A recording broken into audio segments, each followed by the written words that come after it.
Saat itu, Sarah berusaha membaca ayat apapun yang diingatnya. Tapi tidak ada satupun yang lancar diucapkannya. Terbesit dalam pikirannya untuk bangun dan menyalakan lampu kamar. Pikirnya kalau terang ia akan lebih tenang. Tapi di sisi lain, Sarah merasa takut jika dengan menyalakan lampu itu ia malah akan melihat sosok-sosok yang sedang mengganggunya. Entah berapa lama Sarah diam dalam posisi yang sama, tidak bergerak, dan suara-suara itu tidak kunjung pergi. Semakin lama Sarah pun semakin takut, sehingga ia pun tidak berani membuka selimut. Takut justru mereka akan muncul di depan mukanya. Padahal kondisinya saat itu sudah basah kuyup oleh keringat Sarah. Mungkin karena tubuh Sarah lelah setelah tegang dalam waktu lama, akhirnya ia pun tertidur dengan sendirinya. Sarah terbangun saat azan subuh berkumandang. Sarah terbangun saat azan subuh berkumandang.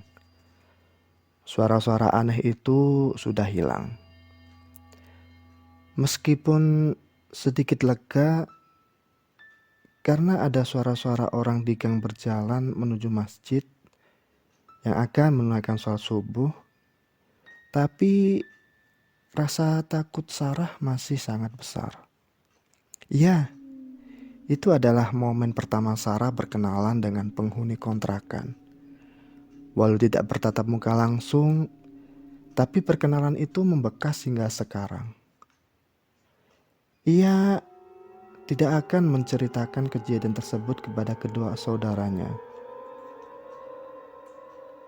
Bukan apa-apa, Sarah sendiri takut menceritakan ulang saat dirinya masih tinggal di rumah itu. Dan mereka mengontrak selama 1 tahun. Artinya Sarah pun harus bertahan selama 1 bulan, 1 tahun ke depan. Dan mereka mengontrak selama 1 tahun, artinya Sarah harus bertahan selama 1 tahun ke depan. Sarah khawatir kalau dia menceritakan kepada kedua saudaranya pun juga ikut ketakutan dan menjadi masalah tersendiri di kemudian hari.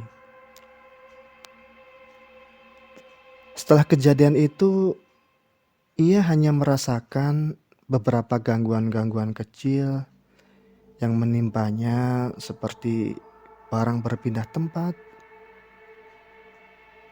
kemudian selimut ditarik saat tidur, ataupun melihat sekelebat bayangan melintas. Singkat cerita, bulan Ramadan telah datang. Gangguan-gangguan kecil itu pun juga mulai berkurang meski tidak 100% hilang.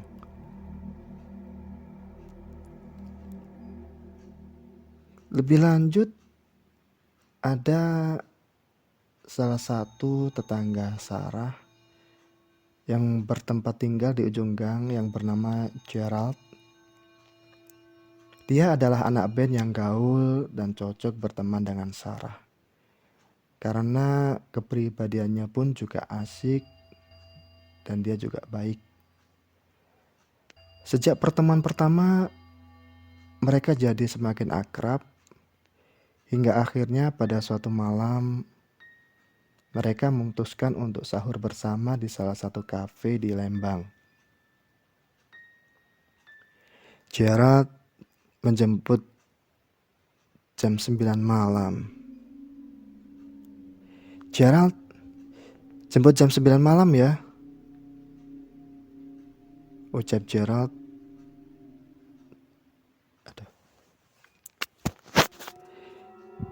Gerald jemput jam 9 ya, ucap Gerald sebelum menutup telepon ke Sarah. Gerald jemput jam 9 ya, Nong, ucap Gerald sebelum menutup telepon. Nong sendiri adalah panggilan Sarah dari Gerald.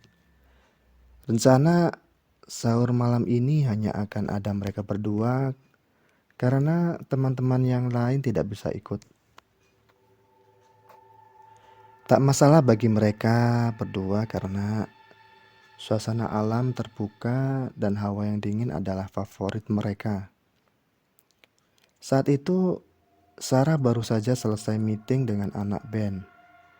Ia pun bergabung menjadi salah satu vokalis di band tersebut. Hobi Sarah memang bernyanyi. Dan kebetulan band Sarah dan band Gerald ada dalam satu base camp. Base camp yang dimaksud adalah rumah di daerah Buah Batu milik Haris, yaitu salah satu personel band.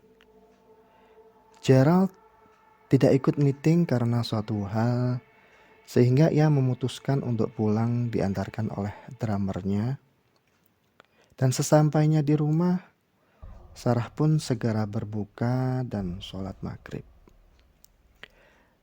Karena masih lelah, ia pun mengunci pintu dan berbaring sambil membaca pesan yang masuk. Dan pada akhirnya Sarah pun tertidur. Dalam tidurnya, Sarah bermimpi bertemu Gerald. "Ayo berangkat," ajak Gerald.